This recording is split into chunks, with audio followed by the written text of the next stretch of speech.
بسم اللہ الرحمن الرحیم۔ حضرت ابو ہریرہ رضی اللہ تعالیٰ عنہ آپ سے روایت ہے، فرماتے ہیں کہ نبی کریم صلی اللہ تعالیٰ علیہ وآلہ وبارک وسلم آپ نے ارشاد فرمایا کہ جو شخص مال بڑھانے کے لیے یعنی کہ اس کی ضروریات پوری ہو رہی ہیں، اس کو بھیک مانگنے کی ضرورت نہیں ہے، تو اس کے باوجود وہ بھیک مانگتا ہے، دوسروں سے مدد مانگتا ہے اور ہر وقت اس کے ہاتھ آگے پھیلا رہتا ہے، فرمایا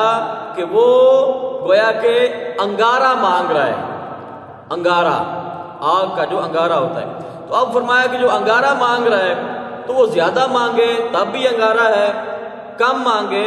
تب بھی انگارہ ہے۔ لہذا بندے کو اگر بامر مجبوری بھیک مانگنا بھی پڑ جائے، ایسے معاملات درپیش بھی ہو جائیں، تو کم از کم منیمم جو اس کی لمٹ ہے اس تک رہیں، یعنی کہ آپ کی ضرورت جہاں تک ہے اتنا مانگے۔ مال کو جمع کرنے کے لیے یہ نہیں ہے کہ خود بڑھتا جا رہا ہے،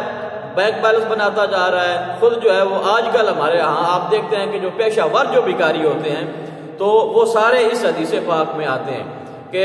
جن کے پاس اپنا پتہ نہیں کتنا کچھ ہوتا ہے اور اس کے باوجود وہ پیشہ ور بھکاری، اور پھر دوسروں کو پریشان کرتے ہیں، خواہ مخواہ دوسروں کو ذلیل کرتے ہیں۔ تو ایسے حالات میں دیکھنا چاہیے مانگنے والوں کو بھی،